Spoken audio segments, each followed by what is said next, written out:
Muy buenas tardes para todos, es un honor que se me hace. Como abogado, nunca imaginé estar en estos escenarios, ¿cierto? Era una persona normal, del común, pero algún día me picó el bichito por estudiar, y estudiar bastante.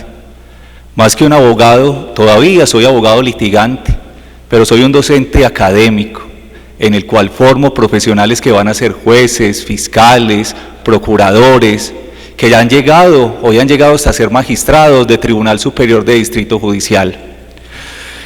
Un agradecimiento especial a la Corte Superior de Justicia de Junín, al doctor Ricardo Corrales Melgarejo, que yo creo que, discúlpeme, rompo un poco el protocolo, es mi amigo.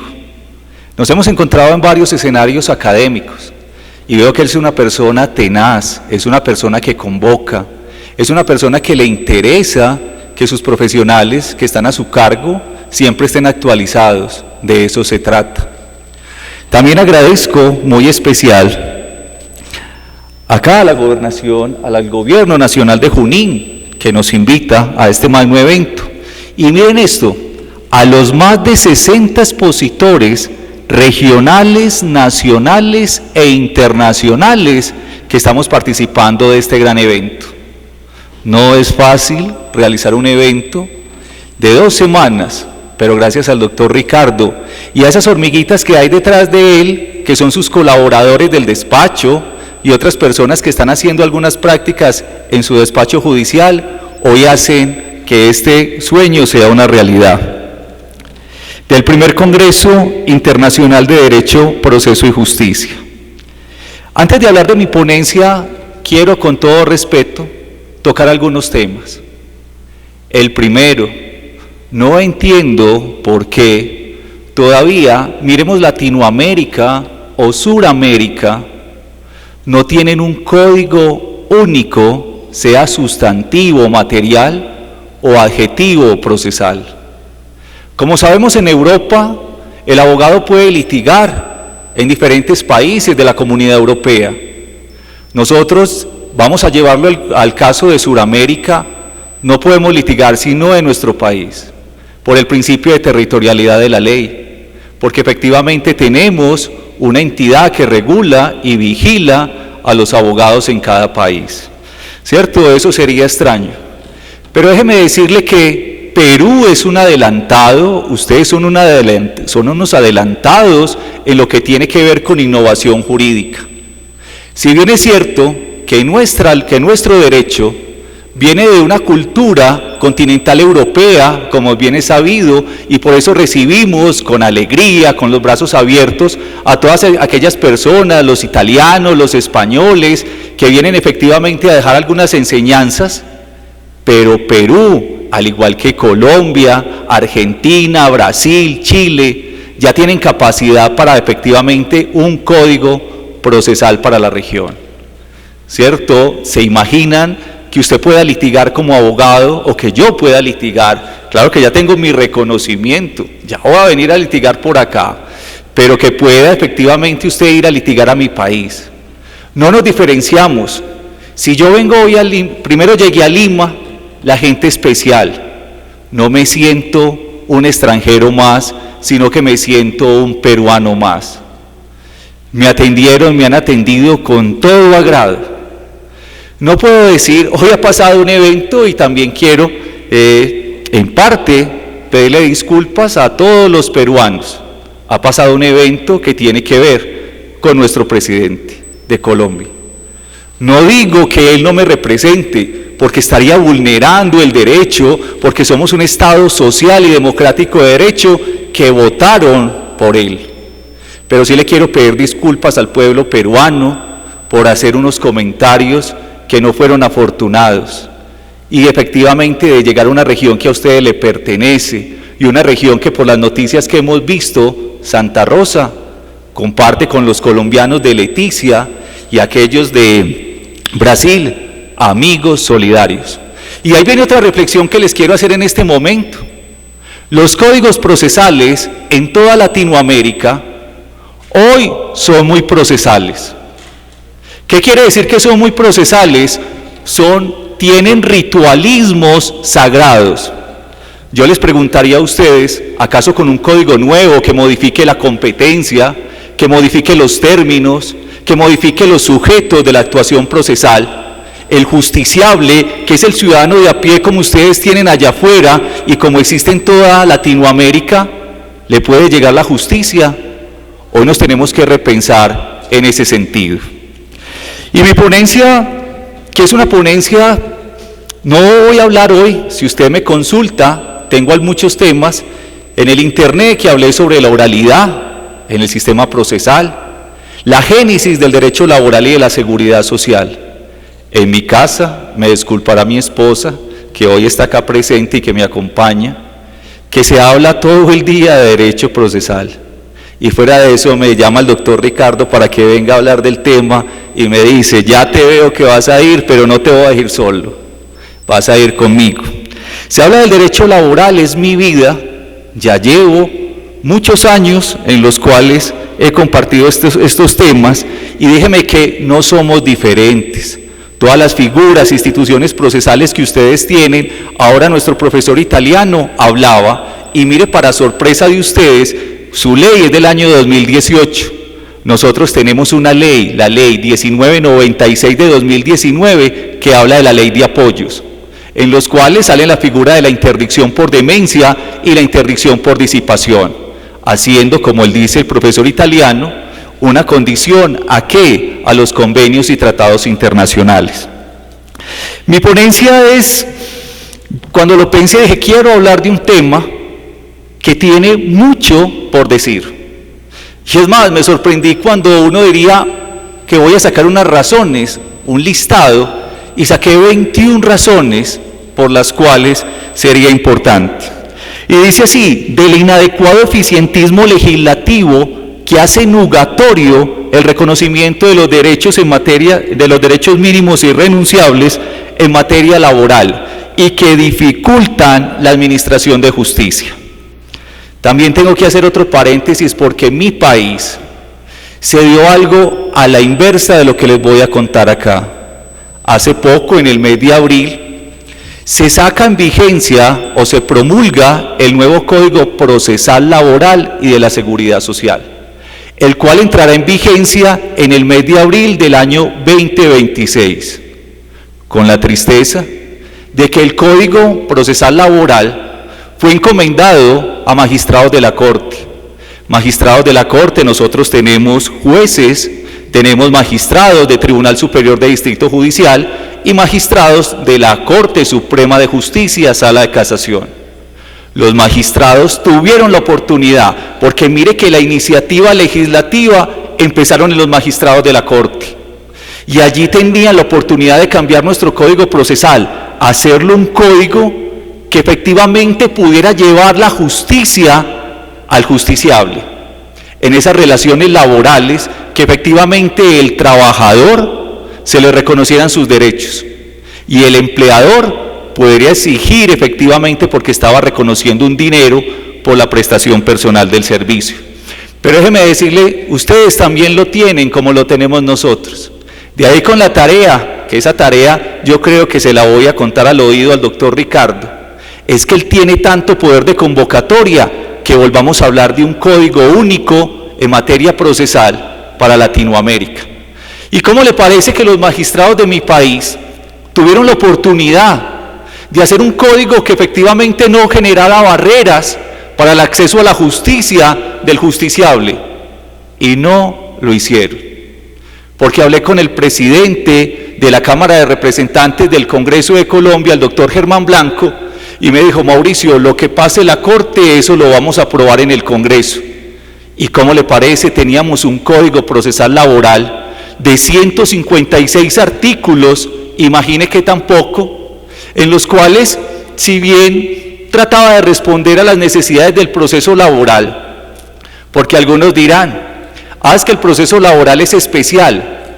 Sí, son normas de orden público que efectivamente se aplica a personas del sector privado, porque mi condición también existe, tendría que decir en Colombia, que existen los jueces laborales y existen los jueces de la jurisdicción contenciosa administrativa, quienes se encargan de velar por los derechos de los empleados en carrera administrativa.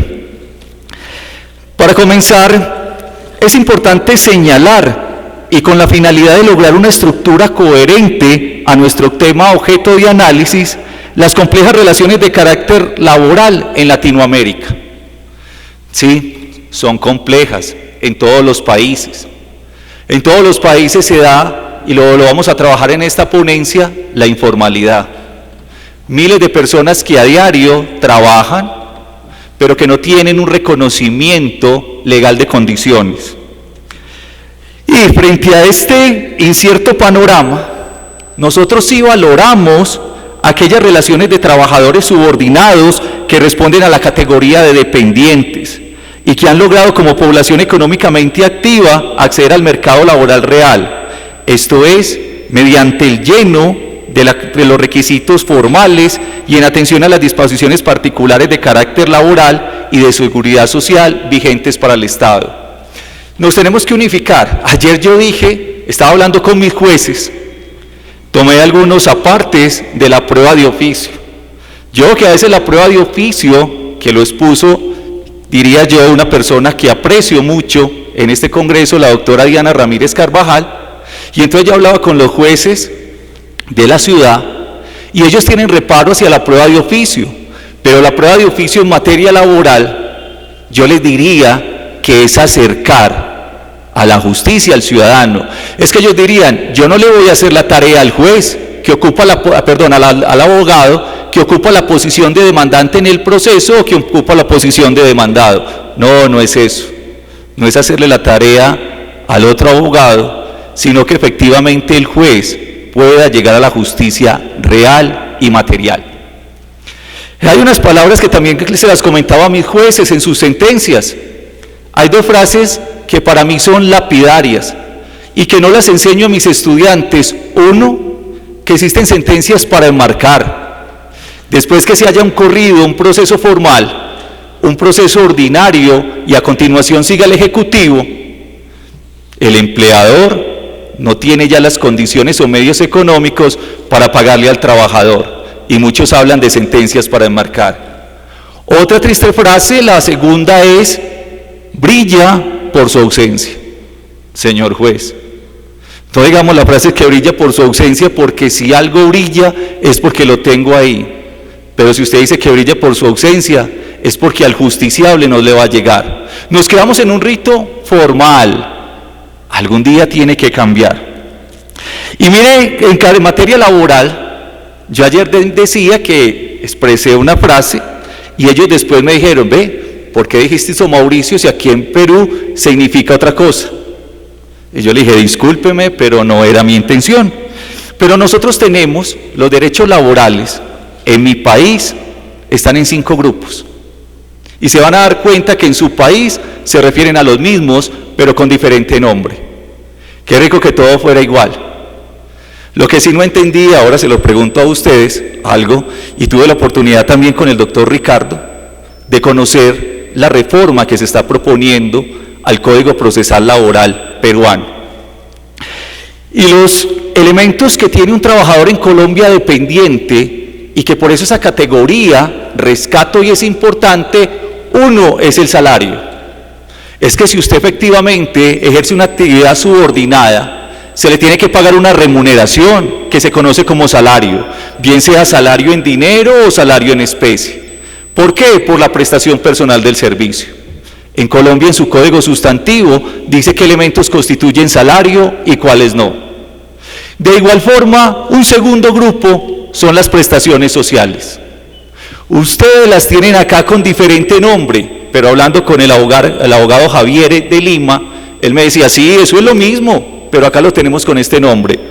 Uno es el auxilio de cesantía, que como su nombre lo dice, prestación social, cuando el trabajador quede cesante, se le entregue.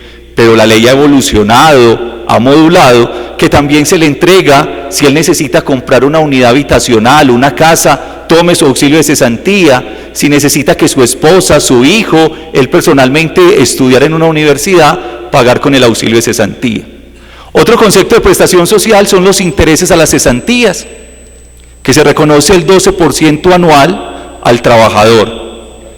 Todo esto que digo ocurre del 1 de enero al 31 de diciembre y se liquidan en el año siguiente. El otro concepto son los descansos obligatorios remunerados. En mi caso, en Colombia, las vacaciones que ustedes, el doctor Javier me decía que acá son 30 días, pero no le pregunté si eran 30 días hábiles o calendario, porque en Colombia son 15 días hábiles de vacaciones por año servido.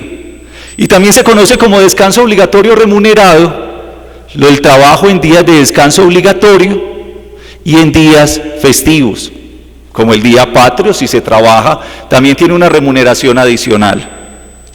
Otro concepto que se reconoce al trabajador subordinado dependiente es la seguridad social, estar afiliado a pensión, a salud y a riesgos laborales. Nosotros ahí, déjeme decirle, que tenemos una edad, nosotros tenemos unos requisitos un poco más bajos que lo que tiene el derecho peruano. En Colombia, un hombre se pensiona con 62 años y una densidad de semanas de 1.300. Una mujer con 57 años y una densidad de semanas de 1.300. Pero a partir del próximo año van a empezar a rebajar las semanas de 1.300 en la mujer, porque por reflexiones de la Corte Constitucional, se ha establecido que la mujer cumple un doble rol, su trabajo y efectivamente sigue trabajando en su casa. Y entonces de allí es que efectivamente el derecho colombiano la protege. Y otra condición que se tiene que pagar en nuestro país es el auxilio de transporte, que se entrega a los trabajadores que devenguen hasta 2 salarios mínimos legales mensuales vigentes. Yo creo que no he dicho nada nuevo, que ustedes también tienen todas esas garantías en el ordenamiento peruano de condiciones laborales, de trabajo dependiente. Lo anterior, como fundamento y desarrollo del principio de territorialidad, que establece su jerarquía en la normativa, en relación con las temáticas propias y a través de normas de carácter constitucional y legal, que instituyen los fundamentos del derecho del trabajo para los diferentes estados.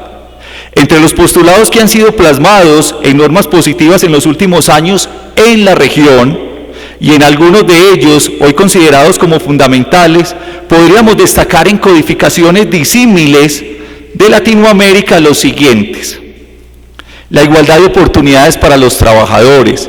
En nuestra Constitución política, que data desde el año de 1991, pero que ha tenido más de 52 reformas a través de actos legislativos.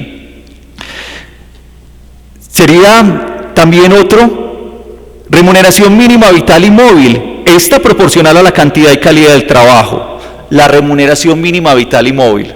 Esto que estoy diciendo, la estabilidad en el empleo, si yo lo llevo al caso colombiano, muy igual al caso peruano, la estabilidad en el empleo, ahí existen unos fueros. ¿Cuáles fueros? Los fueros de estabilidad. ¿Por qué? Por una persona que tenga una discapacidad, incapacidad o enfermedad. Hay una ley que es la ley 361 de 1997, en Colombia, artículo 26, que establece que no se le puede terminar el contrato individual de trabajo a un trabajador si él se encuentra con una condición clínica calificada, o si se encuentra enfermo, o si se encuentra incapacitado. ¿Cierto? Otra condición que también se tiene en nuestro ordenamiento jurídico es a la madre gestante. Mis estudiantes, porque como ustedes saben, soy un profesor de consultorio jurídico en una universidad pública, allí mis estudiantes que realizan consultorio jurídico, ellos se ponen felices cuando efectivamente llega una madre gestante que su empleador de forma arbitraria le ha terminado el contrato de manera unilateral y sin justa causa. Y entonces ellos dicen: profesor, vamos, ustedes tienen la figura de amparo, en Colombia está la acción de tutela, y entonces llegamos a la acción de tutela, vamos donde el juez, y el juez, garante de los compromisos y responsabilidades de su función, dice: ordeno el reintegro. ¿Bajo qué condición? No importa. Antes existían unas condiciones que la mujer tenía que informar al empleador que estaba en embarazo. Otros decían: no, ¿cómo va a informar si ya es un hecho notorio, se le ve su barriguita de ese estado de gestación? Y ese fuero se extiende también para la madre lactante. Otro fuero que también tiene en nuestro ordenamiento jurídico, es el fuero prepensionados. Cuando a la persona le faltan 150 semanas para adquirir la densidad mínima de semanas, entonces viene la ley y lo protege y le dice: no, empleador, no le puede terminar el contrato. ¿Por qué? Es que lo voy a indemnizar, le voy a pagar lo que le corresponde por los años servidos, pero la ley dice: no, está en el fuero prepensionados. Ese fuero prepensionado que se maneja ante el sistema de seguridad social. Otra condición que también tenemos es el fuero sindical, que si usted se pone a ver, yo he leído todas las sentencias que han mandado al chat de los abogados que participamos en este evento y se los puedo decir: Perú tiene más desarrollo normativo y jurisprudencial en materia de derecho de asociación que Colombia. Así lo tiene. Y eso que en Colombia hay muchas empresas que odian el derecho de asociación, que no les gusta que sus trabajadores vivan el derecho de asociación. En el caso, en Colombia yo trabajo en una universidad que somos 800 profesores, entre ellos 33 en carrera administrativa, y solamente 3 profesores pertenecemos a una organización sindical. Es una asociación sindical de carácter gremial, que se llama Asociación Sindical de Profesores Universitarios. Y mire, yo les cuento esta infidencia, me llama la directiva, tanto el rector como la vicerrectora, y me cuestionan y me dicen: ¿y usted por qué se metió a un sindicato? Y yo le dije: no, es que quiero vivir el derecho de asociación, porque es fundamental. En nuestra carta política está en el artículo 39 constitucional, y yo dije: déjeme vivir, es tan importante como el derecho a la salud, el derecho a la educación, y yo quiero vivir el derecho de asociación. Pero si vengo, ustedes, mis queridos hermanos, colegas peruanos, estudiantes peruanos, van avanzados en el tema. En Colombia, nuestras altas cortes, nuestra Corte Suprema de Justicia, Sala de Casación Laboral, ni la Corte Constitucional han llegado a los avances que ustedes tienen. ¿Y por qué, si me preguntan? Porque existen en materia laboral procesos ordinarios y procesos especiales. Y la clasificación de procesos ordinarios en materia laboral, que son el ejecutivo, el fuero sindical, el arbitramento, nos suben a la Corte Superior, no van allá. De allí que nuestra jurisprudencia, las decisiones de las altas cortes no sean tan importantes en ese tema. Un caso de pronto que ustedes tuvieron, que la Corte tuvo que intervenir, es en el caso de los trabajadores de una aerolínea que se llama Avianca. Allí efectivamente la Corte tuvo que tomar postura, pero como era un proceso especial de fuero sindical, la Corte no tenía competencia para conocer. Muy bien, otros derechos que tenemos, ustedes bien lo saben, es la irrenunciabilidad a los beneficios mínimos establecidos en las normas laborales. El derecho laboral es de normas irrenunciables, el trabajador no puede disponer de ellas, como usted bien lo conoce. Y uno diría, el derecho a la irrenunciabilidad ¿protege a quién? ¿Al trabajador del empleador? No es cierto. Protege al trabajador de él mismo, porque él el día de mañana llega y dice: no me paguen esto, no, venga, yo trabajo por esto. Y esa es la condición de los derechos mínimos irrenunciables. Desafortunadamente, y vuelvo a decir, yo estoy que me vengo a Perú a vivir y a ejercer el derecho acá porque son más avanzados. En nuestra Constitución política se habla, y mis docentes, abogados, siguen hablando de una clasificación que para mí no existe, de derechos inciertos y discutibles. Una cosa son los derechos inciertos, y se me deja hablar y colocar mi posición. Para mí todos los derechos son ciertos. Los que están regulados, los que están positivizados, si el trabajador ya se paró a prestar un servicio, ya efectivamente puede exigir ese derecho.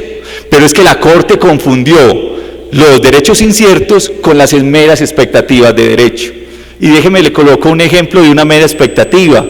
Yo tengo 50 años de edad, más de 1.300 semanas cotizadas al sistema, pero ¿puedo ir hoy al sistema a que me pensione? No puedo ir. ¿Por qué? Porque no cumplo los 2 requisitos, y entre ellos es el segundo, que es la edad. Y allí que lo que tengo es una mera expectativa de derecho de lograrlo. Si el día de mañana llego a fallecer, también existe la condición que a mi esposa o cónyuge le quedará la pensión sustitutiva o de sobrevivientes.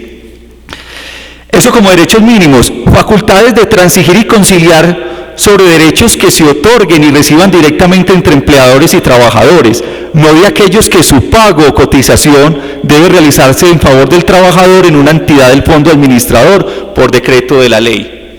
Mire, nosotros tenemos en Colombia unas condiciones en las cuales si el empleador tiene, yo no puedo disponer un derecho y ustedes son unos aventajados en eso.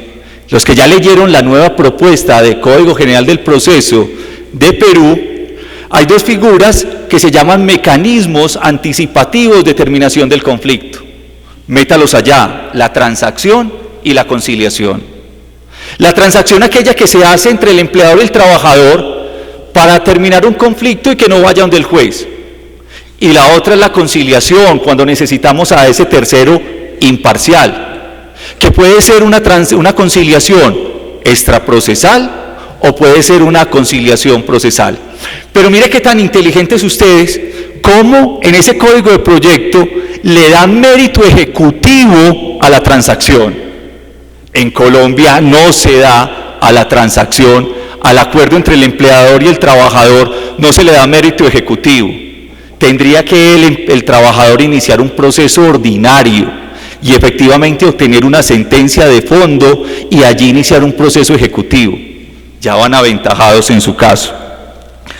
Otro que se tiene acá, la condición más favorable al trabajador en caso de duda en la aplicación e interpretación en las fuentes formales del derecho. Quienes son juristas lo conocen. Hay dos factores diferentes. Uno es el indubio properario. Una norma que tiene dos interpretaciones y tomo la interpretación más favorable.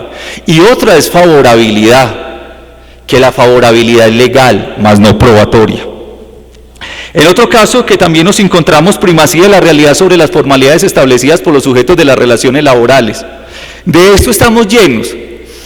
Les voy a contar una pequeña historia de un contrato que nació con la Ley 80 de 1993, que en Colombia llaman contrato de prestación de servicios.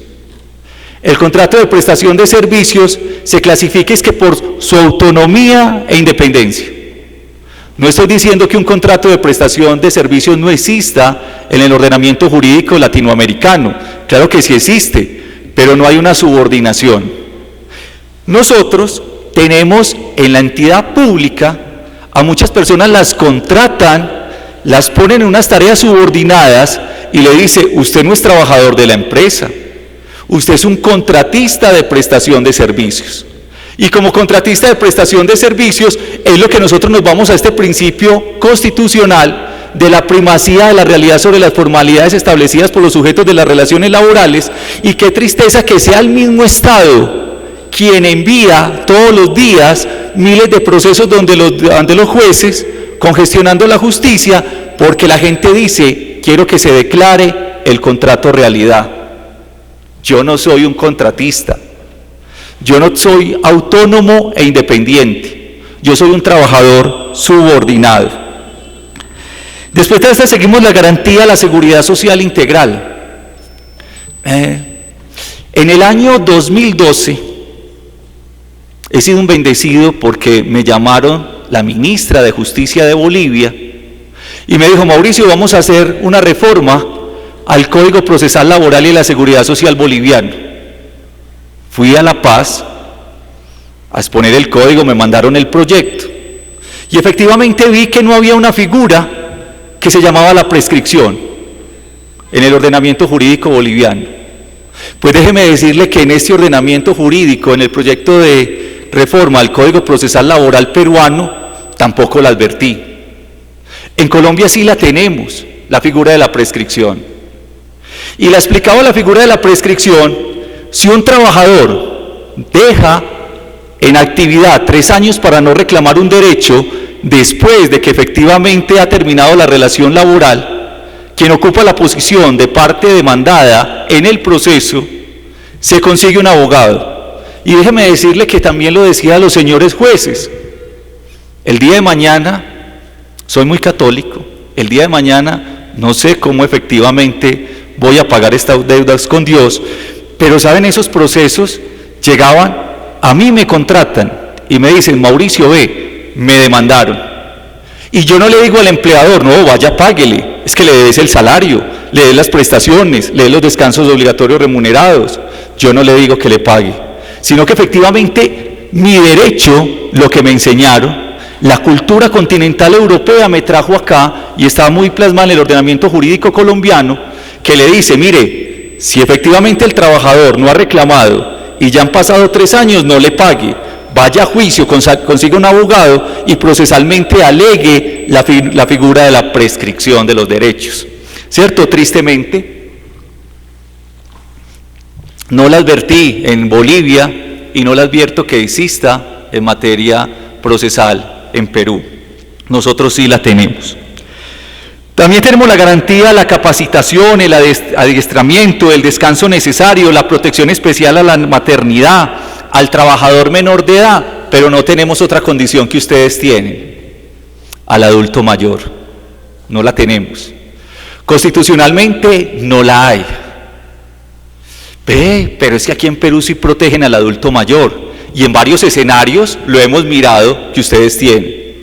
Y esto que le estoy diciendo, si bien Colombia no se queda atrás, ha tenido unas cortes brillantes que se ha llamado la Corte de Oro, con Carlos Gaviria y con otros magistrados, con Alonso Rico. Si ustedes se darán cuenta que ustedes también, como tal, pertenecen al ordenamiento jurídico y que efectivamente su país, en normas procesales y de normas materiales, va muy adelante.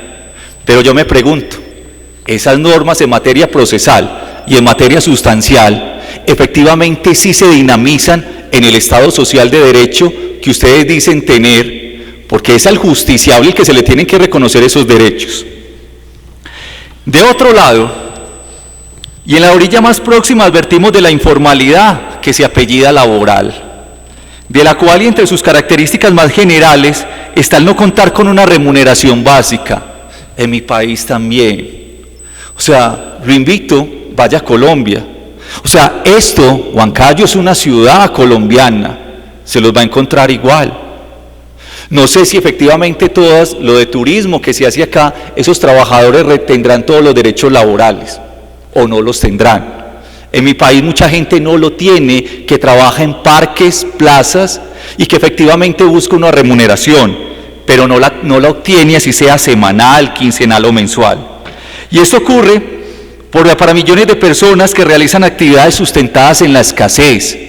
Un contrato que no sea laboral se sustenta en la escasez y no reconocimiento de derechos, y que responden a condiciones de mercado, oferta y demanda que precarizan una condición social, hoy sin presente y mucho menos con futuro, llegando hasta la vulneración individual y de su dignidad humana. Si yo, los abogados, los juristas, los estudiantes, esto no se trata del ego procesal, esto no se trata del ego en materia sustancial, esto se trata efectivamente de buscar, porque no existe cómo podamos arrimar al justiciable. Nosotros en nuestro país tenemos que la acción de tutela, mucha gente quiere acabar con la acción de tutela, ustedes, es que otra cosa, no, en serio, ustedes están bien, ustedes tienen tribunales constitucionales, juzgados constitucionales. Colombia no tiene eso. Colombia no tiene un código constitucional. Colombia tiene las acciones de grupo o las action class, las tiene en la constitución política, pero no las tiene en un código. Nosotros no tenemos un juez constitucional, ustedes sí lo tienen. En Colombia, los jueces laborales, civiles, administrativos, los jueces agrarios, se quitan la toga como jueces y se convierten en jueces constitucionales, resolviendo acciones de tutela todos los días en los despachos. Muchos dicen que hay que acabar con la acción de tutela, yo digo que sería un error, porque es la forma como el justiciable llega a la administración de justicia y en 10 días se le ordena a una entidad que le reconozca los medicamentos, se le ordena a una entidad que le den los pañales. En América Latina, en el último quinquenio, la informalidad ha llegado a cifras, por decirlo en buen sentido, no en otro, retadoras.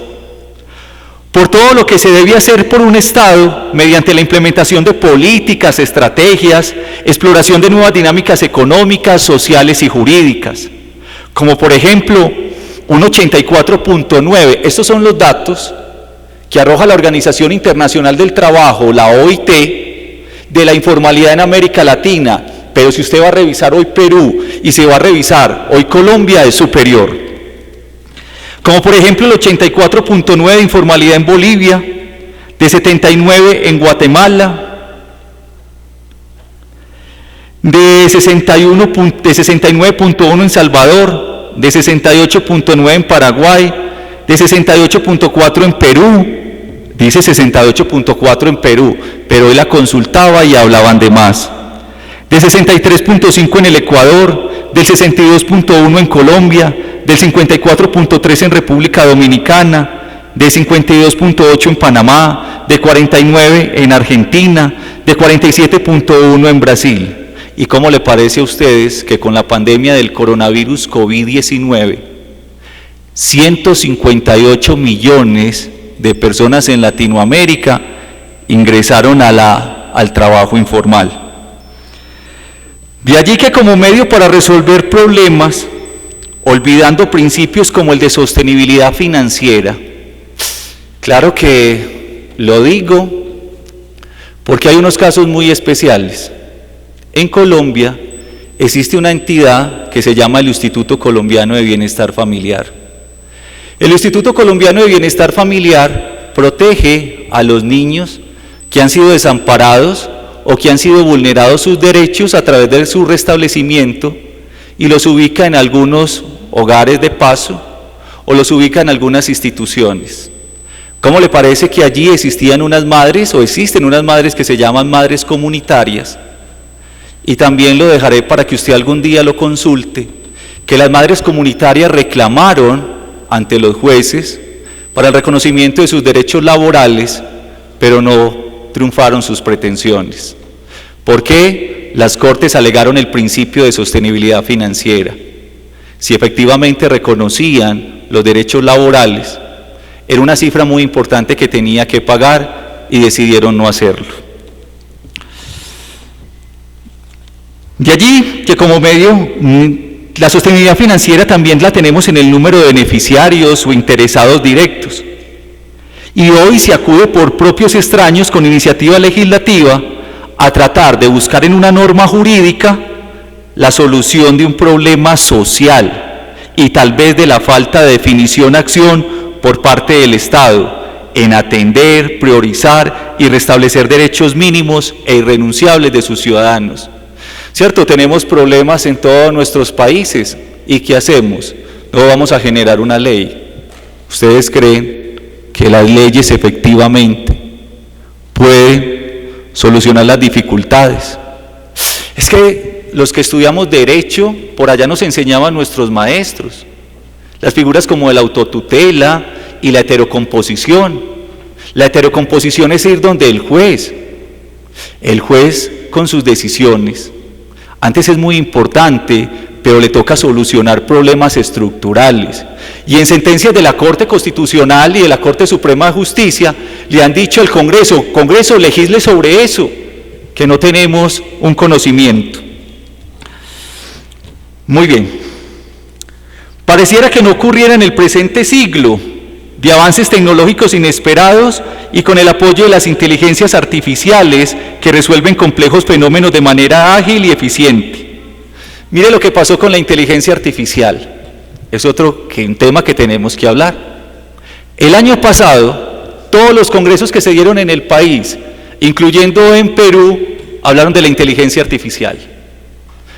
Para llegar a una conclusión que la inteligencia artificial no va a reemplazar al juez. ¿Cierto? Con inteligencia artificial puedes ayudar a generar un proceso más eficiente, pero la decisión judicial, el sentir de una causa noble, la va a tener el señor juez en sus fallos. No, es que la inteligencia artificial, ayer en este mismo escenario se hablaba somos iguales. El reconocimiento de derechos para ríos, sí, ya existe en toda Latinoamérica. El reconocimiento para seres sintientes, sí, efectivamente ya existe en toda Latinoamérica. Pero acá, en este evento fuimos más. El reconocimiento de derechos para las inteligencias artificiales, que hoy lo tenemos que mirar. Yo sinceramente creo que la tarea del juez se puede apoyar en una inteligencia artificial, pero no lo puede reemplazar. ¿Cómo le parecen ustedes? De pronto lo han visto. En Colombia se realizó la primera audiencia en derecho administrativo bajo la realidad virtual. Avatars, que significaban la figura del juez y de quienes ocupan la posición de partes en los procesos. ¿Pero usted cree que eso es importante para una persona que vaya a buscar justicia? Que el juez sea un avatar, que las partes sean un avatar, y a veces con el pretexto de proteger al juez. No, es que si estás como juez, tenés que asumir toda la condición de juez. El juez no le da miedo, el juez reflexiona. El juez no es como un profesor universitario que se va para la casa, que llego donde mi esposa la saludo, tomo los alimentos, me acuesto y no pienso más en la noche. El juez está pensando en su despacho, está pensando en las decisiones que tendrá que tomar al otro día. Los auxiliares también están ahí, pendientes de cómo apoyar al señor juez para que se dé una pronta y cumplida administración de justicia. Nosotros tenemos de esos fenómenos que resuelve la inteligencia artificial, pero que hoy se lanzan proyectos en diferentes países de la región que no se compadecen en atacar de fondo el fenómeno complejo y problemático, más bien se convierten en medidas tibias para el privilegio de unos pocos y la carga de unos cuantos. Mire, yo le digo a usted, mire lo que acabé de expresar, que parecería, pero es lo que nos está pasando hoy en la realidad. Dice, más bien se convierten en medidas tibias para el privilegio de unos pocos y en la carga de unos cuantos.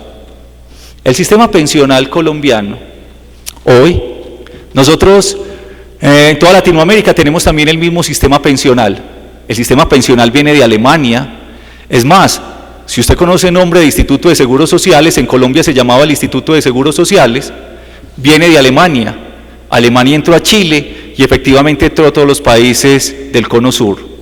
Y allí se aparece hoy en Colombia, que unas razones que explicaré acá, y por eso digo, cómo las leyes efectivamente creen que van a solucionar los problemas, pero que no lo hacen.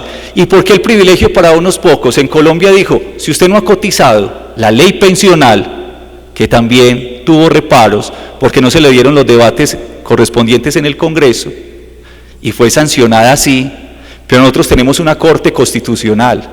Como lo explicaba la doctora Diana Ramírez Carvajal en este primer evento, tenemos un control concentrado de constitucionalidad y un control difuso de constitucionalidad. La norma efectivamente fue a la Corte Constitucional, y la Corte Constitucional dijo no se le dio el debate. En esta norma, ¿qué se busca? No digo que sea malo, sino que crearon un pilar solidario para que personas con 65 años de edad efectivamente puedan tener un ingreso, pero es un ingreso de menos de 200 soles para ustedes, mensuales. Eso no es nada para una persona, ni siquiera es el salario mínimo. En Colombia el salario mínimo está en 1.423.500, que si usted lo lleva a soles peruanos, estaría en 1.480.000 pesos. De soles, perdónenme, ¿cierto? No es mucho, eso mensual. ¿Y por qué digo privilegio de unos pocos? Porque le tienen que pagar, pero en la carga de unos cuantos, porque en Colombia existe una clasificación de estratos sociales. El 1 hay que apoyarlo, y el 2. El 3 y el 4 son trabajadores, docentes universitarios, jueces de la República. El 5 y el 6 son personas que tienen empresa y que tienen grandes capitales. Pero al final, si cargan al Estado, si cargan al empresario, el empresario lo que hace es aumentar el producto. Es poco lógico que después de existir debates para una iniciativa, con la participación y la rendición de conceptos, ponencias y la presentación de disertaciones en pro y en contra, se aprueben, sancionen y promulguen leyes que no consultan el rigor jurídico de las materias del derecho del trabajo. Normas tanto de naturaleza sustantivo material y procesal o adjetivas, que antes de allanar el camino para avanzar en la materialización del Estado social de derecho, entorpecen la función de administrar justicia en su labor legal y constitucional, de tomar las mejores decisiones ajustadas al ordenamiento jurídico, tanto nacional como internacional, de las causas sobre la materia del trabajo que llegan a consideración para ser definidas en una sentencia. Reconocemos que es importante una de nuestras teorías de Estado, que es la separación de poderes. Acá ustedes tienen la misma condición de separación de poderes. Pesos y contrapesos que robustecen una verdadera democracia, con la posibilidad de soñar en unas auténticas realidades humanas. Lo que sí es impensado es que nuestros legisladores no proyecten reformas estructurales en el tiempo, que imparten verdaderas transformaciones sociales, donde la generalidad sea la regla y la excepción y la transición desaparezcan. Nosotros, los colombianos, hoy tenemos un camino incierto. El derecho laboral se colocó de moda en este gobierno a través de unas condiciones que ya voy a explicar, pero que no favorecen, no son reformas estructurales. Yo le digo a los abogados, a los estudiantes, a los jueces, si usted lee una norma, si lee el Código Laboral Español, que se llama Ley Reguladora de la Jurisdicción Social en España, es igual a lo que tienen nuestros códigos, no es diferente. Entonces la tarea es que nosotros no generamos reformas estructurales, sino que generamos paños tibios para problemas sociales. En materia laboral y de la seguridad social ha faltado un Estado que se apropie y establezca anticipadamente las necesidades jurídicas más relevantes de acuerdo a los cambios sociales mundiales. La iniciativa legislativa la han tenido a lo largo de la historia en nuestra región personas que desatienden o desconocen las condiciones mínimas de los derechos irrenunciables y que a través de su inadecuado eficientismo legislativo, antes de avanzar a definiciones más seguras, se han encargado de ir involucionando muchas de las figuras de trascendencia jurídica que hoy para el derecho laboral y la seguridad social. Y lo que es peor, que de antaño habían logrado un reconocimiento pacífico ante nuestros jueces de instancia. Esto, la ley, nosotros no sé por qué, ni acá, ni en Colombia, ni en Latinoamérica, nuestro legislador muchas veces decimos que no es sabio. Es que el legislador no conoce de todos los temas y a veces opina y lleva a iniciativa legislativa algo que desconoce. Y yo acá les quiero dar en estos 15, 20 minutos que me faltan, como reseña. Este fue un texto que yo dije, el doctor Ricardo cuando me llamó, yo dije, yo quiero hablar de esto. ¿Cuáles son los problemas que tenemos? Lo que se presenta en diferentes situaciones problemáticas para Latinoamérica es esto. Primero, compendios normativos recientes que han caído generalmente en lo que conocemos como desuetud de la norma jurídica, vigentes pero que no se aplica por la falta de entidad para dar respuesta a las problemáticas sociales. En materia laboral estamos llenos de esto. Preceptos que vinieron en la norma, pero que no los utilizamos. Le voy a colocar un ejemplo simple, qué pena que me vaya a otra materia. En el Código Nacional de Tránsito colombiano, dice que después de las 6 de la tarde, usted tiene que andar con el foquito del carro prendido. Pero por problemas sociales, por los hurtos que se cometen, por los homicidios, mucha gente polariza sus vidrios y entonces no cumple la norma. Es una norma que está vigente. Si la persona no va con la luz prendida, efectivamente tiene una sanción, ha cometido una contravención, pero mire que ha caído en la desuetud, no se aplica. Y así pasa mucho en materia laboral, que hay normas importantes pero han caído en la desuetud. Segunda razón que nos tienen problemas: la promulgación de leyes ordinarias que desconocen la técnica jurídica de conceptos de lo sustancial y la sistemática procesal en particular para su aplicación en el medio. Mire cómo complicamos al juez el embargo de salarios. Digamos que un trabajador en Colombia se le puede embargar hasta el 50% del salario por alimentos.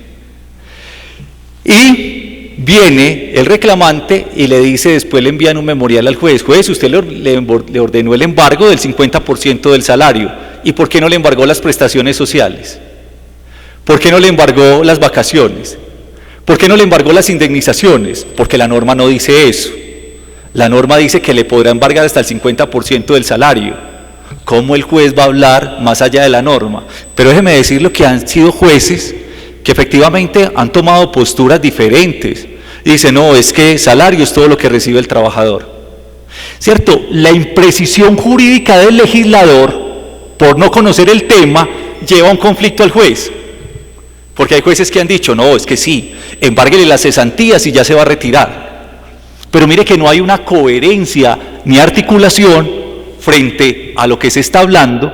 O sea, el legislador no es sabio. El legislador no tiene la técnica jurídica de quienes se apropiaron del derecho. Es más, no digo que hay abogados que tampoco, abogados como dicen, y me disculpan la expresión, zapatero a tus zapatos. Yo no conozco dos abogados que sean, claro que hay categorías de jueces promiscuos, que trabajan civil, penal, que trabajan civil laboral en nuestros jueces colombianos, pero yo digo que es muy complejo. Tercero, la imposibilidad de llenar vacíos jurídicos que, aunque inesperados, se han convertido históricamente en un punto de referencia. Mire, para nuestro juez, un menor de edad en Perú, ¿a qué edad puede entrar al trabajo? Si me preguntan a mí, Mauricio, en Colombia, le tengo tres respuestas. La ley 1098 del año 2006, Código de Infancia y Adolescencia, dice que un menor de edad puede trabajar a partir de los 15 años, en condiciones de recreación, cultura, lo establece el Código de Infancia y Adolescencia. La norma laboral, el Código Colectivo del Trabajo, dice que un trabajador se puede sindicalizar a los 14 años, o sea que ya es trabajador a los 14 años. Y la jurisprudencia, por un caso, la Corte Constitucional colombiana, se tuvo que pronunciar y dejar trabajar a un chico de 12 años, porque sus condiciones familiares eran especiales. También se advierte la falta de conocimiento del tema para la ponencia de reformas legislativas en la materia, lo que advierte la limitación en el manejo de conceptos y la dificultad para recrear ambientes y escenarios cotidianos, lo que ha dado al traste con la justicia. Mire otro, nosotros copiamos todo en Latinoamérica. No digo que no se pueda copiar, porque ya existe. Como ustedes saben, y lo he dicho, nosotros tenemos una cultura jurídica continental europea. En Colombia, separándonos de la cultura continental europea, nos fuimos para el derecho anglosajón. Está el sistema penal acusatorio, la ley 906 del año 2004, pero no es un sistema acusatorio puro, donde en Colombia, yo creo que acá en Perú tampoco lo es. A nosotros nos vendieron unos abogados que separaban, que iban, instigaban a las partes, que iban y le hacían preguntas sugestivas, como veíamos en las películas americanas. En Colombia no se da eso. En Colombia usted es sentado en su escritorio con su micrófono haciendo las preguntas. Es más, el sistema que copiamos americano no tiene jurado de conciencia en Colombia. Es más, no es un sistema puro, sino que es un sistema por audiencias. Todo lo copiamos. Otra dificultad que tenemos para que el Congreso legisle: los intereses en pro y en contra de quienes formulan disposiciones normativas en materia laboral, que se han convertido en ideologías de temor ante las expectativas de rechazo y negación por parte de los sectores productivos para su reconocimiento. Ah, sí, el trabajador tiene derecho, pero vienen intereses económicos y dicen, no, no puede aprobar esa norma. Nuestro Congreso, desafortunadamente, tiene muchos reparos y se habla de la figura de la corrupción. al momento de aprobar normas, ¿cierto? Intereses de empresas en los cuales van a buscar una norma, no se puede sancionar. Las presiones mediáticas de soluciones prontas, sin proceso ni apertura a condiciones superiores de vigencia y en contextos laborales en normas especiales. Mire, hoy se están creando unas normas, ustedes lo dicen, lo respeto el que lo apoye, la discriminación positiva. No es que vamos a discriminar positivamente, hay que proteger al menor de edad, a la mujer, al adulto mayor. Entonces empezamos a generar un tipo de normas para proteger a todos. Y entonces, ¿qué estamos haciendo? Estamos generando una amalgama de nuevas disposiciones cuando el derecho laboral debería ser uno y garante. Es que el juez está, es que no nos olvidemos del juez. En todos los sistemas procesales de Latinoamérica, si usted lee los artículos juiciosamente cuando habla del juez, en los anteriores se hablaba de juez director del procedimiento. Hoy no se habla de juez director del procedimiento, hoy se habla de juez director del proceso, garante de los derechos fundamentales. En toda Latinoamérica está así. Esta otra que sí la tenemos nosotros, el populismo legislativo, que vende soluciones pasajeras, que no responden a cambios que edifiquen mejores opciones para los trabajadores en favor de su calidad de vida y de toda su familia. Dios mío, el gobierno colombiano que entró nuevo presentó un proyecto de reforma laboral. ¿Y sabe cuál era la pelea? Que no era estructural, era porque la jornada diurna era antes de 6 de la mañana a 6 de la tarde, y con otro gobierno la pasaron de 6 de la mañana a 9 de la noche, y entonces que habían perdido los derechos laborales, todo lo que hicieron, todo el escándalo, el populismo, pues dele esas horas otra vez. Yo decía en la casa, aprueben, no hay ningún problema. Es que se perdieron los derechos. ¿Y cómo le parece a usted que nosotros teníamos una ministra del Trabajo que no era abogada? Teníamos una ministra del Trabajo que no era abogada laboralista. Teníamos una ministra del Trabajo que era una matemática. Entonces, muy difícil. O sea, se ha entregado también la Fiscalía General de la Nación. ¿A quién? La que se carga de las causas penales. Pues yo llevaría a un penalista. Yo he visto acá penalistas excelentes, no, llevan al abogado laboral. O sea, no es más complejo. No debería como fijarse la competencia efectivamente quién la tiene, porque daría mejores soluciones. Las especulaciones de reforma que desorientan en relación con las conceptualizaciones básicas o propias del derecho laboral y de los derechos adquiridos. Mi mamá es pensionada cuando cumplió los 55 años, hoy tiene 82 años, y le hablan de reforma y ella apenas me llama, mijo, ¿verdad que van a cambiar el sistema pensional? Ya no me va a volver a llegar mi pensión. Todo eso desestabiliza un país, todo lo que le digan que no es. La desatención y el desconocimiento del ordenamiento jurídico en materia laboral y seguridad social, de normativas ya consagradas pero no estudiadas, que hacen que proyectos nuevos trabajen los mismos temas con diferentes interpretaciones. Mire, le coloco este ejemplo para que desde el legislativo cómo estamos de mal. El Código Sustantivo colombiano, una causal de suspensión del contrato. ¿Qué es la suspensión del contrato? El trabajador no presta el servicio y el empleador no paga el salario. La única condición que debe respetar el empleador es los aportes a seguridad social. ¿Cómo le parece que una causal en el ordenamiento jurídico colombiano era de suspensión del contrato laboral que al trabajador se lo llevaran a prestar servicio militar? ¿Y cómo le parece que después, en el año 2017, salió una ley que dice, si usted quiere ser trabajador, tiene que tener resuelta su situación militar? Entonces es un contrasentido, ¿cierto? Entonces, ¿a cuál? Si ya estaba regulada una condición, ¿por qué la quieren cambiar? Y una condición que era en el Código Sustantivo del Trabajo. El eficientismo de propuestas de reforma y la aprobación de leyes para la adjudicación de resultados de una gestión personal positiva. Congresistas que efectivamente luchan por algunas leyes, pero que efectivamente no son leyes que vayan a solucionar el problema laboral. La esperanza de reformas, más que jurídicas, para la solución de controversias con características económicas, así atenten contra las figuras de especial protección, como la estabilidad en el empleo. Ustedes saben que si a un trabajador le terminan el contrato de manera unilateral y sin justa causa, existen unas tablas de indemnizaciones, como en Colombia la tabla de indemnización por el primer año, es la ley 789 del año 2002, es de 30 días de salario. Si trabajó un mes, le terminaron el contrato sin justa causa, le pagan 30 días de salario. Si trabajó un año, 30 días de salario. Si trabajó 2 años, al segundo año ya la tabla de indemnización pasa a 20 días. ¿Cómo le parece que con este gobierno, en la reforma laboral, dijo que la tabla de indemnización de 30 días a los 10 años subía a 80 días? No, todo el mundo feliz.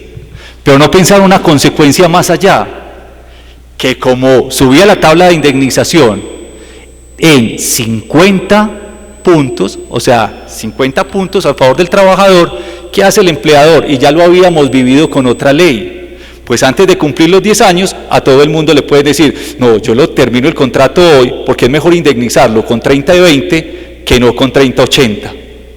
Y todos felices querían 80, pero no sabían cuál era la consecuencia, que mañana el trabajador no iba a tener empleo. Muy bien.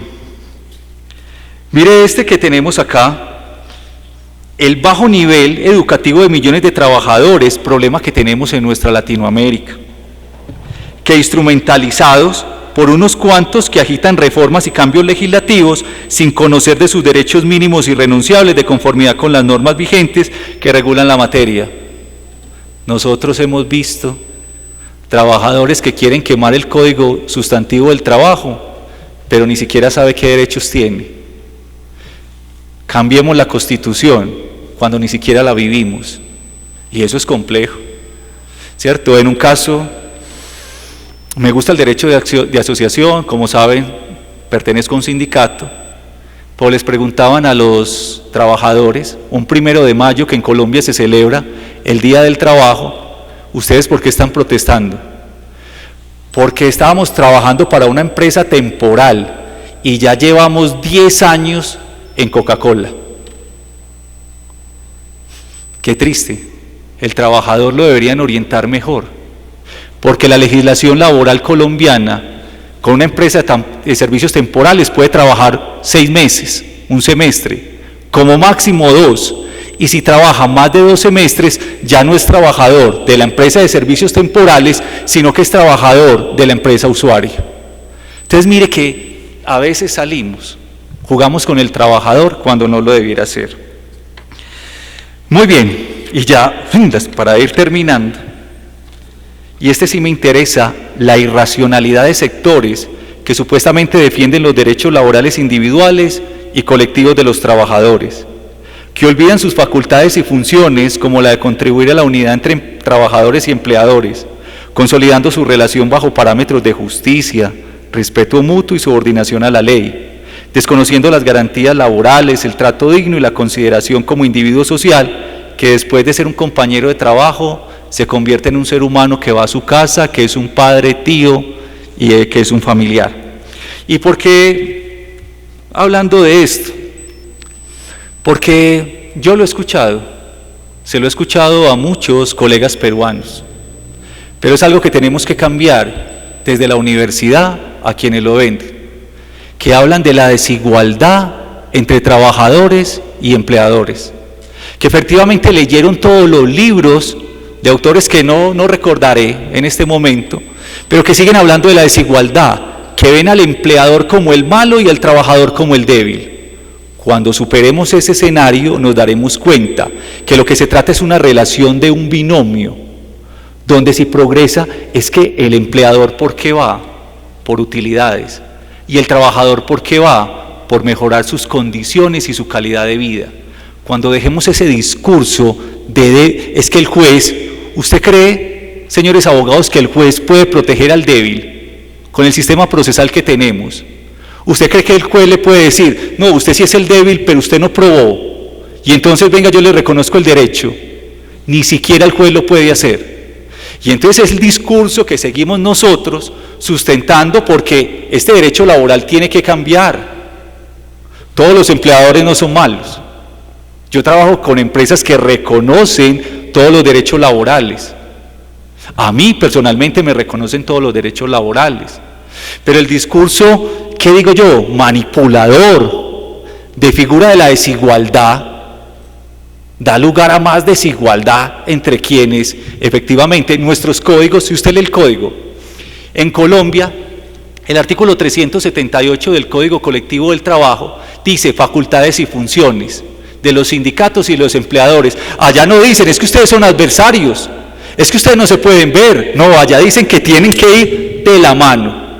Y como abogado laboralista que respeta los derechos de los trabajadores, no estoy de acuerdo en bancos, vaya miren los bancos, cuando el sindicato lleva algunos afiches en los cuales muestra al trabajador, y es que llevado de una cadenita, o cuando muestra que su empleador lo pisa. No, ese no es el discurso del derecho de asociación. El discurso del derecho de asociación es que nos cojamos, que el sindicato haga valer sus derechos y que el trabajador, usted se va a dar cuenta, hay trabajadores que en empresas trabajan muy bien. Acá nos trajo un señor que nos llevó a dar una vuelta en Lima, con una familia nueva que tengo en Lima, y que nos decía que se trató de ir para Estados Unidos, pero que efectivamente perdió $6.000, que lo devolvieron porque se fue por el hueco, y lo estaba esperando su empleador. Y le dijo, te fuiste, pero mira, acá te tengo el empleo. Y me hablaba de lo que se le daba, que sería una empresa como de cárnicos, y se le daba a él mucho más, y vive agradecido. Hay trabajadores que viven agradecidos, trabajadores que no los llevemos al cuento de la desigualdad, ¿cierto? El derecho laboral tendrá su máxima expresión cuando efectivamente nos demos cuenta que las relaciones se tienen que basar en el respeto, la justicia y que las dos partes crezcan. Muchas gracias, quiero mucho al Perú. A continuación, damos paso a nuestra panelista, la doctora Francesca Juliana Bartolo Guamán, relatora 1 de la primera sala laboral del Tambo Huancayo Junín, quien realizará sus comentarios y apreciaciones en torno a la ponencia desarrollada. Recibimos con un fuerte voto de aplausos a la doctora Bartolo Guamán.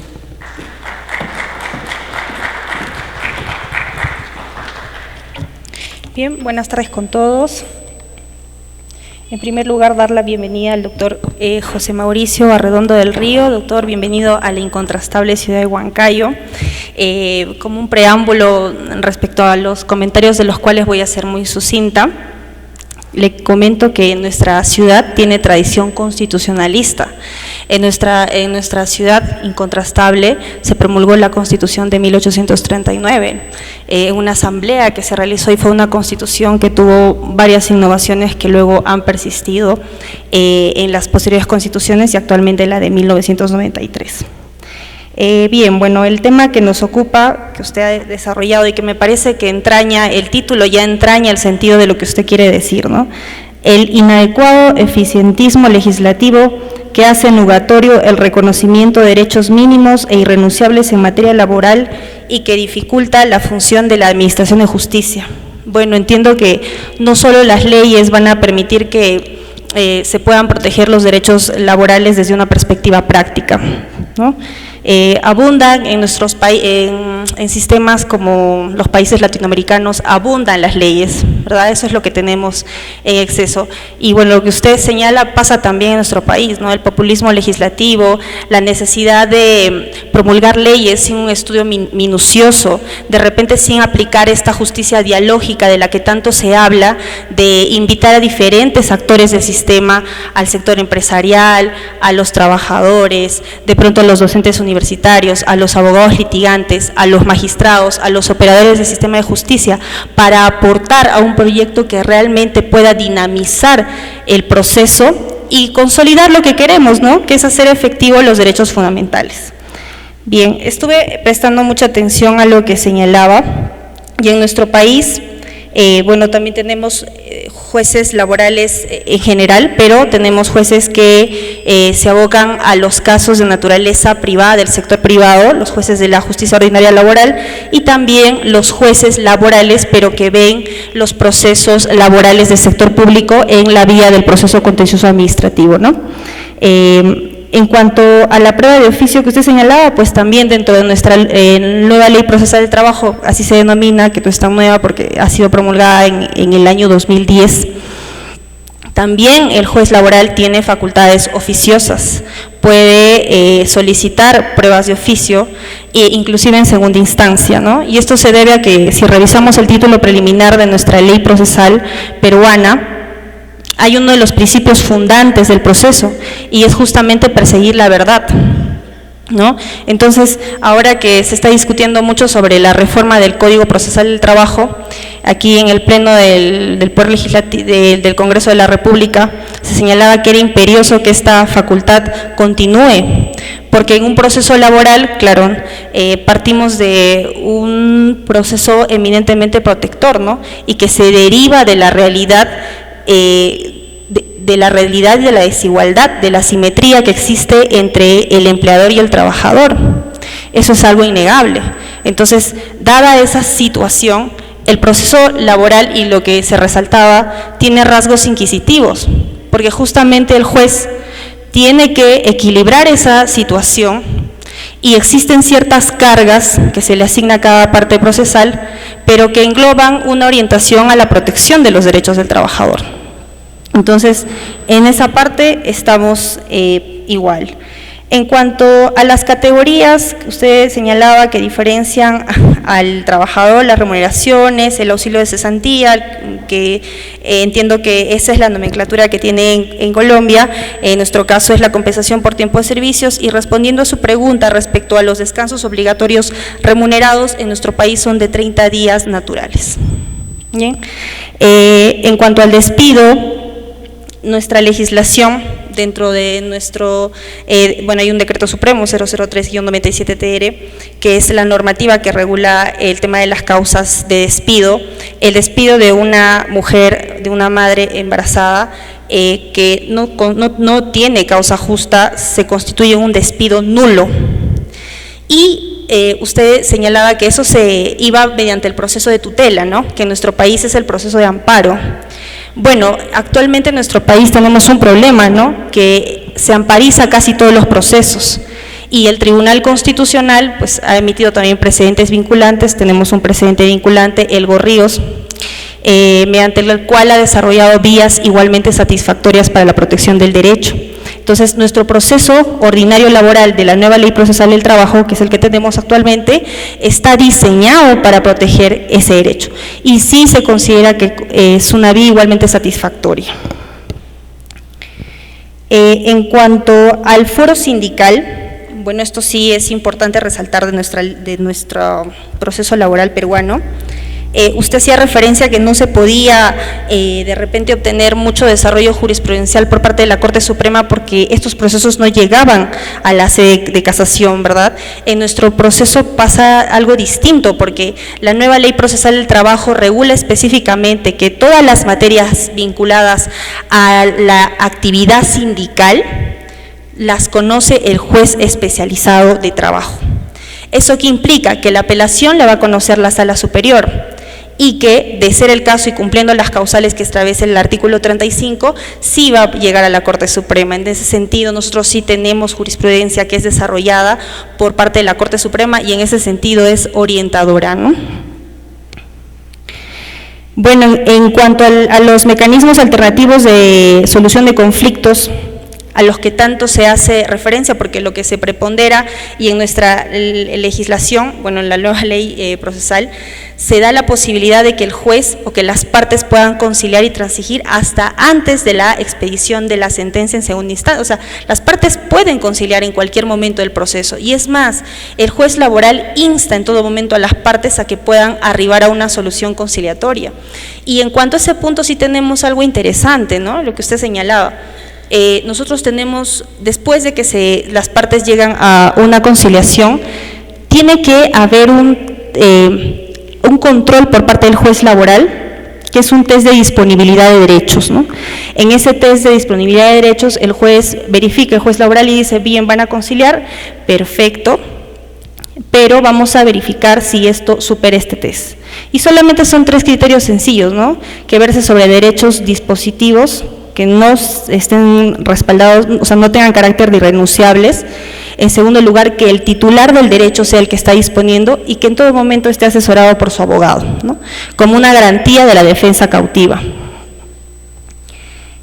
Bueno, el plazo de prescripción nosotros sí tenemos, doctor, ¿no? Me decía que en su país era 3 años para poder reclamar sus derechos y que si superaban los 3 años se deducía una excepción de prescripción, ese trabajador ya no se le reconocía ningún derecho. En nuestro país igual. Tenemos una ley y es de 4 años. Entonces, en ese sentido, sí, ¿no? ¿Cuál es el sustento? La seguridad jurídica es lo que se dice, ¿no? Pero bueno, de eso se puede discutir. Hay teorías que también, por ahí posiciones que dijeron que debería aplicarse el plazo de prescripción que está en nuestro Código Civil, que es de 10 años, pero bueno, la norma especial regula 4. Y en este punto me quiero detener, y es justamente sobre la informalidad laboral y los problemas estructurales, ¿no? Bueno, en realidad, doctor, los problemas del abismo social, la fragmentariedad, el Estado fallido, como diría Jorge Basadre, ¿no? Un historiador peruano, creo que el abogado no solamente debe conocer las leyes, sino conocer su historia, porque solo conociendo su historia puede hacer frente a los grandes problemas que nos aquejan, que son los que venimos arrastrando desde la formación de la República. Y no solamente en nuestro país, en Perú, en Colombia, sino son países y rasgos de países de Latinoamérica, donde impera la corrupción, que tiene estados incipientes, institucionalidades frágiles, gobiernos o instituciones débiles. Entonces, esas características que son problemas estructurales son cosas que no se van a poder solucionar con la expedición de leyes, sino con otro tipo de políticas. Y pues ahí la Corte Constitucional de Colombia, ya desde hace muchos años, viene replicando una técnica, ¿no? El estado de cosas inconstitucional, ¿no? Usted hablaba mucho del principio de separación de poderes, que bueno, se reconoce en todo estado democrático, también en nuestro país, y pues, ¿cuál es la función del juez? Administrar justicia, ¿no? En nuestro país, nuestra Constitución dice administrar justicia conforme a la Constitución y la ley. En principio ese es un marco referencial y últimamente se tienen que remitir a los convenios internacionales sobre protección de derechos humanos o la jurisprudencia vinculante del Tribunal Constitucional o de la Corte Suprema, ¿no? Pero ese es su fundamento. Más allá, ¿puede incorporar políticas públicas? No, porque su actuación es limitada, ¿verdad? Porque administra justicia, el juez dice, no, administra justicia a nombre de la nación, ¿no? Entonces, en ese sentido, ahí va el tema de la pregunta que le quiero plantear. ¿Qué mecanismo usted considera que sería adecuado, partiendo de esta realidad y de que justamente, como usted dice, el ineficientismo legislativo, ¿no? No todo se va a solucionar con las leyes. Entonces, ¿qué otros mecanismos, bueno, siendo abogados y viendo un tema más estructural, podrían solucionar este aspecto de mecanismos que permitan garantizar la tutela judicial efectiva? Y le quiero poner, para centrar el punto del debate, mire, dentro de nuestro proceso, la nueva Ley Procesal de Trabajo, en la experiencia de la Corte Superior de Justicia Junín, que estamos aquí en Huancayo, es buena, porque los procesos se resuelven en menos de un año. Se demanda, si es un proceso ordinario, el juez convoca una audiencia de conciliación. No concilian, fija la audiencia de juzgamiento, la ley dice que tiene que expedir el fallo ese día o excepcionalmente diferirlo en 5 días. Emite su sentencia. Los jueces laborales aquí en Huancayo respetan los plazos. Excepcionalmente, cuando son casos complejos, puede diferir un poco más, pero no es la regla, es la excepción. Entonces, las partes pueden apelar y la sala laboral, que es donde yo me desempeño, la primera sala laboral que tiene competencia para conocer los casos de la nueva ley, resuelve también en el mismo plazo. Llega, fija la fecha para la audiencia de vista de la causa, que lo hace dentro de 20 días, y en menos de un mes ya se está resolviendo. El problema que yo he apreciado desde mi experiencia es cuando se interpone el recurso de casación a nivel de la Corte Suprema, porque ahí los procesos demoran aproximadamente entre 3 a 4 años. Y para calificar el recurso de casación, de 1 año a 2. Entonces ahí vemos, avanzamos muy rápido hasta aquí, pero nos entrampamos en esta parte, ¿no? Claro, la ventaja es que nuestra ley también regula la ejecución anticipada de la sentencia. La sentencia se está ejecutando, ¿no?, independientemente del recurso de casación. Esa es una ventaja y es algo positivo de nuestra ley procesal. No como antes, que las partes interponían su recurso de casación para seguir dilatando el proceso. Eso no pasa. Pero aquí sí hay algo preocupante, y es que se ha visto que hay 2 salas constitucionales que ven de los procesos de la nueva ley procesal de trabajo a nivel de la Corte Suprema y tienen pronunciamientos disímiles sobre lo mismo. Entonces, si estamos frente a una ante una instancia de casación que tiene como finalidad unificar la jurisprudencia, dictar criterios orientadores para que los jueces de instancias inferiores puedan aplicar correctamente el derecho, ¿cómo hacemos cuando 2 salas están diciendo sobre lo mismo, mantienen criterios distintos? Yo de verdad quiero saludar positivamente, lógicamente, la práctica que tuvo las 2 salas que conocen de los procesos que se ven en la vía del proceso contencioso administrativo, porque unificaron todas las materias, bonificación por preparación de clases, luto y sepelio, hicieron un acuerdo y dijeron, bien, estas pautas orientadoras son las que deben observar los jueces contenciosos. Pero no ha apreciado, y justamente ahí integraba el doctor Corrales, Ricardo Corrales, la Sala Suprema, ¿no? Pero no he visto que pasa lo mismo con los procesos, con las salas de la Corte Suprema que conocen los procesos de la nueva ley procesal del trabajo. Y eso es algo preocupante, ¿no? Eso como primer punto. Y ya para la segunda pregunta, mire, doctor, otro aspecto es que la parte más dificultosa también del proceso es la etapa de la ejecución. De seguro que también allá en Colombia es igual, ¿no? Usted hablaba de un tema de problemas de disponibilidad económica. Aquí se invoca mucho el tema del equilibrio presupuestal para el cumplimiento de las sentencias, y el Estado lógicamente es uno de los mayores deudores. Entonces, ¿cómo hacer? Porque la tutela judicial efectiva se alcanza cuando el trabajador llega a ejecutarse los términos de su sentencia.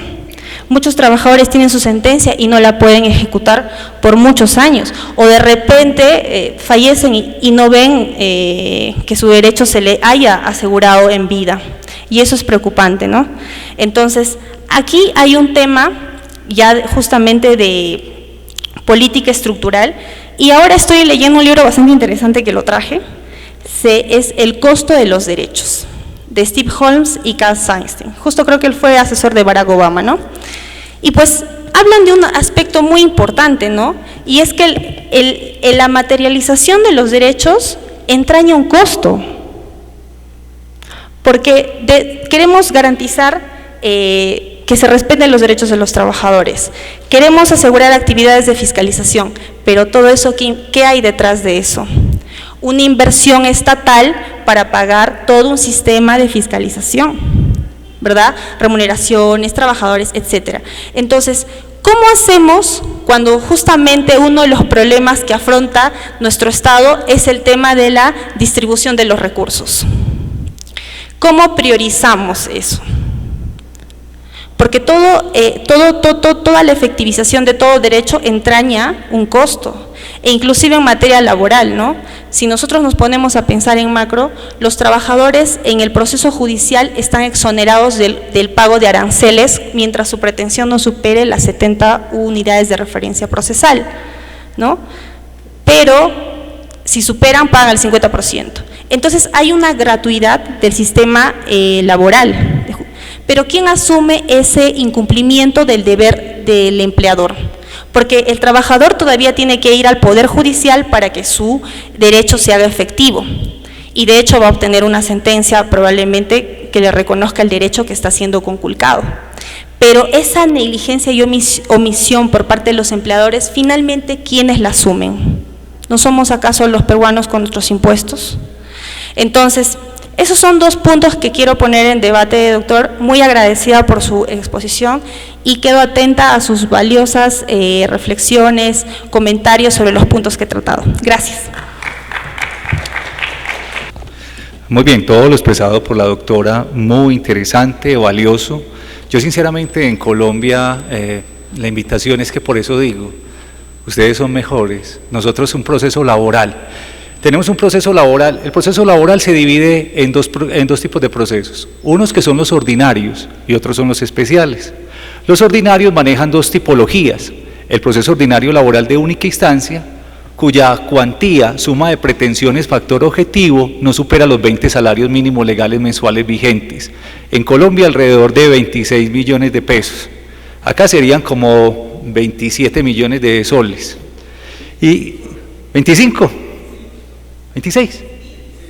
Ah, ok, muy bien. Y el otro es el proceso ordinario que supera la cuantía de los 20 salarios mínimos legales mensuales vigentes y donde entra todo lo de la seguridad social, que son obligaciones de tracto sucesivo en el tiempo.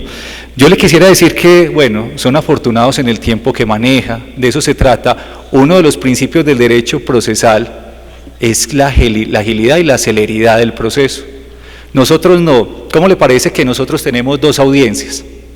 En la sistemática vieja, la que se reemplazó en el año, con la ley 1149 del año 2007 estamos hablando, antes del 2007 eran 5 audiencias, y en 5 audiencias en primera instancia, donde el juez laboral ordinario nos podíamos llevar 5 años. Pero no porque el juez estuviera mirando el proceso, sino son tantos procesos que efectivamente el juez entraba en un momento determinado. Hoy la sistemática cambió con la ley 1149 del año 2007, 2 audiencias. La primera se llama audiencia obligatoria de conciliación, decisión de secciones previas, saneamiento, fijación del litigio, decreto de pruebas. Y la segunda se llama de trámite y juzgamiento. Pero nosotros no tenemos ese término que usted lo anuncia de 1 año. Nosotros el término hoy están fijando, la semana antes de venir, una semana pasada, radiqué unas demandas que son virtuales y la primera audiencia se realiza ya en enero de 2027. O sea, mire que estamos a más de 1 año en el cual se va a conocer el proceso, y de ahí que tenga el fallo, el juez laboral tiene que fallar en la segunda audiencia, que se llama de trámite de juzgamiento, él falla. No como el sistema penal, que el juez lo que hace es que da la lectura del fallo y después da sentencia. En el laboral también en Colombia el juez tiene que fallar en esa audiencia. Pero déjeme decirle que es un espectáculo si funciona a 1 año.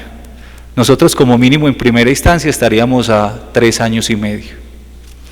Y lo segundo, sobre el término, la ejecución. En la ejecución de los procesos laborales es el mismo juez que conoció del proceso ordinario el que inicia la ejecución. Yo les quiero decir que mi experiencia profesional, tuve un caso. Los abogados a veces, discúlpeme que hablamos de valores, cifras, que nos tocó, que no cogemos un caso que no nos genere también una remuneración importante. Yo tuve la oportunidad de ir a un caso y en el caso se ganaron alrededor de, en primera instancia, segunda instancia, eso se demoró como 6 años y medio. Y entonces ya cuando quedó la sentencia en firme, le dije al juez, le envié un memorial, porque el juez que conoció la causa es el juez que ejecuta. Juez, vamos al ejecutivo. ¿Cómo le parece que ya cuando llegué al proceso ejecutivo, porque no había una medida cautelar caución en el proceso ordinario, ya el empleador había vendido el inmueble donde estaba la empresa, cambiado el nombre de la empresa, cerrado las cuentas bancarias? Y yo me acuerdo que el trabajador siempre me dijo, no, usted es un abogado muy malito porque es que no llegué a tener nada. Y efectivamente, o sea, la demora en los trámites judiciales, yo como abogado los utilicé, fue al ordinario, fue al ejecutivo, pero porque es del mismo juez, pero no se logró obtener ni un peso.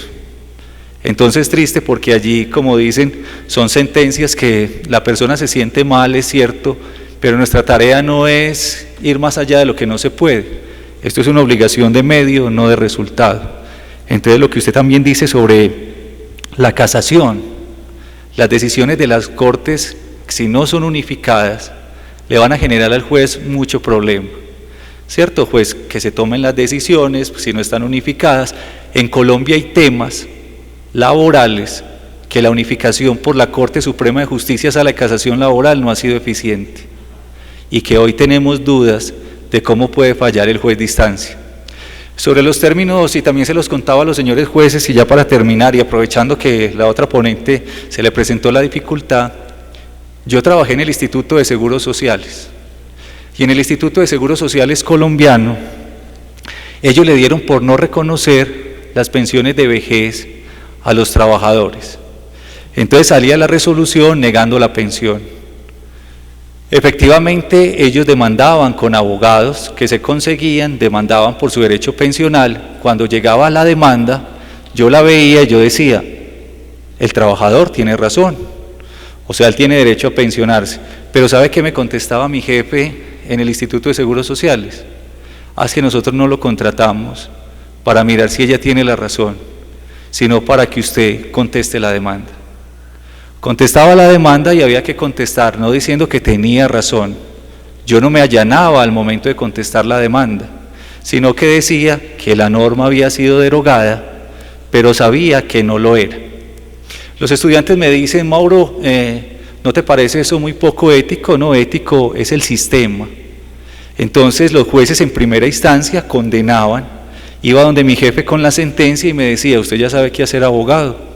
Presente medio de impugnación, recurso de apelación. Iba al Tribunal Superior de Distrito Judicial, conocían los magistrados en segunda instancia, el magistrado en segunda instancia, los magistrados en sala, efectivamente confirmaban la sentencia, y estoy hablando que ya iban 6 años, pero llegaba con la sentencia confirmada donde mi jefe, una abogada en el Instituto de Seguros Sociales, entidad pública, y me decía, usted ya sabe qué es lo que tiene que hacer. Y efectivamente me iba al recurso extraordinario de casación. Y pasaban 14 años en efectivamente que se resolviera la casación.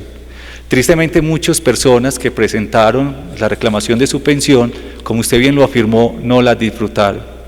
La disfrutaron sus familias a través de la pensión de sobrevivientes porque esas personas fallecieron. Son políticas de Estado que efectivamente no se corresponden, pero si usted me dice que acá los procesos se fallan en 1 año, para mí es una alegría y es como ir materializando la justicia. Esas serían como las respuestas a sus 2 preguntas. Y mire que no es una respuesta que le dé solución, es más que todo un comentario de algo que pasa y que tenemos que luchar, jueces y todo. Yo al final, el día de mañana, creo que no voy a cambiar el mundo. Se lo decía, tengo 50 años, pero el sueño de que llegue la justicia no va a ser a través de la herramienta procesal. Nosotros teníamos la conciliación, como usted dice, ¿cuál es el mecanismo para que la justicia? La conciliación se puede hacer antes, el juez está pendiente, pero hay un libro de los autores Ignacio Cadaví y Heraclio Arenas, donde dice que la conciliación es renuncia recíproca a intereses. Yo no comparto eso, porque es que si te deben, que te lo paguen. Y en una conciliación sí se puede otorgar un plazo, pero no es que renuncie el empleador cuando deja de pagar una cifra que le corresponde pagarla. Feliz tarde para todos y espero algún día regresar con nuevas ideas y que ustedes sigan con nuevas ideas para el derecho.